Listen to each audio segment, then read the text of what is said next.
Hey guys, Coaster Batman here with my playoff round with Six Flags Great Adventure and Six Flags Magic Mountain. These are like the two best Six Flags parks. Let's move on. The B&M inverts were 2 points. The Batman, the ride clones. Since both these rides are clones and they're the same exact layout, both parks will gain 2 points. And both these parks have some awesome B&M stand-up coasters with 2 points. Usually people don't like standing up on roller coasters, but these stand-up roller coasters are really awesome. The Green Lantern stand-up versus Riddler's Revenge. Riddler's Revenge will win for being the king of stand-up roller coasters and for being super smooth for a stand-up coaster. Green Lantern is good though. Now for some mine trains worth 1 point. The Runaway Mine Train versus the Gold Rusher. Gold Rusher has a better name, but I will give this one to Runaway Mine Train for having a decent helix, because in this picture you can see its small helix. The average size 4D coasters worth 1 point. Total Mayhem new for 2016 versus Green Lantern First Flight.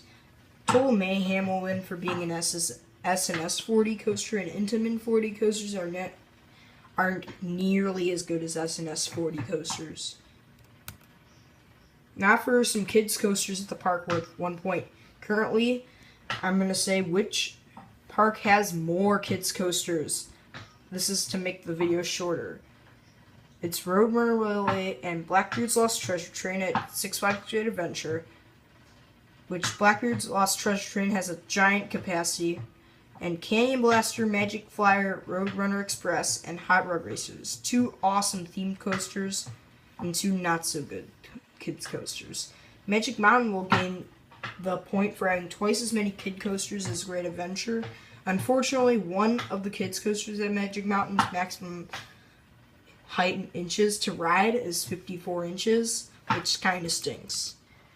Hypercoasters were 3 points. Goliath versus Nitro. Nitro will win for being an awesome B&M Twister Hypercoaster. B&M Hypers are also very fun and awesome.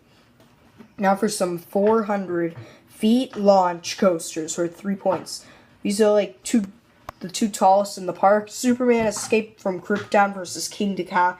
King Dakar will win for being a stratocoaster with an interesting drop and for having much more elements for Superman than Superman Escape from Krypton.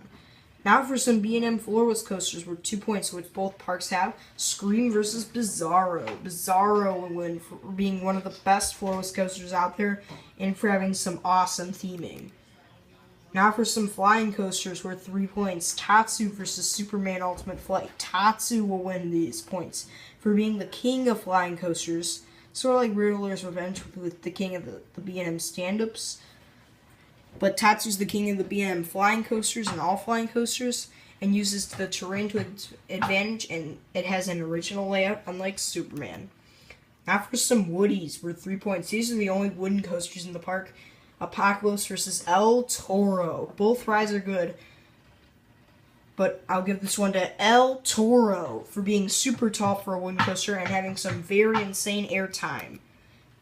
In Great Adventure has some extra coasters, the Dark Knight and Skull Mountain, so they will gain 2 points. Magic Mountain has some extra coasters, the Revolution, a Schwarzkopf Looper, X2, a crazy 4D coaster, and the original 4D coaster, Twisted Colossus, an awesome RMC hybrid, Viper, Ninja, and Full Throttle. And for some drop towers, Lex Luthor Drop of Doom versus Zumanjaro Drop of Doom. Both these rides have Drop of Doom at the end, but Zumanjaro won for having more towers than Lex Luthor. Zumanjaro has 3 towers, unlike Lex Luthor, which has 2. But the downside with Zumanjaro is that they can't run at the same time as King Dakar because of New Jersey restrictions, while Lex Luthor can. But Zumanjaro is like the king of drop towers because it's super tall. But Great Adventure also has a safari, so they will gain 2 points. Extra thrill rides at Six Flags Great Adventure, they have a Sky Screamer, so they will gain 1 point. Magic Mountain only has a drop tower. They need some more thrill rides that are non-roller coaster based. How long is the park open? Worth 2 points. Magic Mountain will gain these points for having warm weather all year in its location. New Jersey has cold months, and Great Adventure is closed during those months. 20 to 23 is the new score. And the final category, the operations. Great Adventure will win for running at full capacity on their trains. Even though stacking will occur, they're at least running all those trains. Magic Mountain runs one train on some of their coasters, which kind of stinks. Because it would take, like, if it was a 30-minute wait for a ride, it would be an hour with only one train because of how many trains they're running.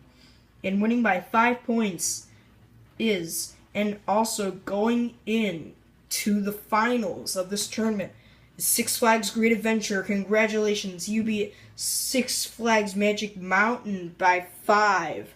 You have some solid roller coasters and a safari, for crying out loud, which is awesome. It's 25 to 20 is the final score. Thank you for watching, guys. Stay tuned for more videos and amusement park battles.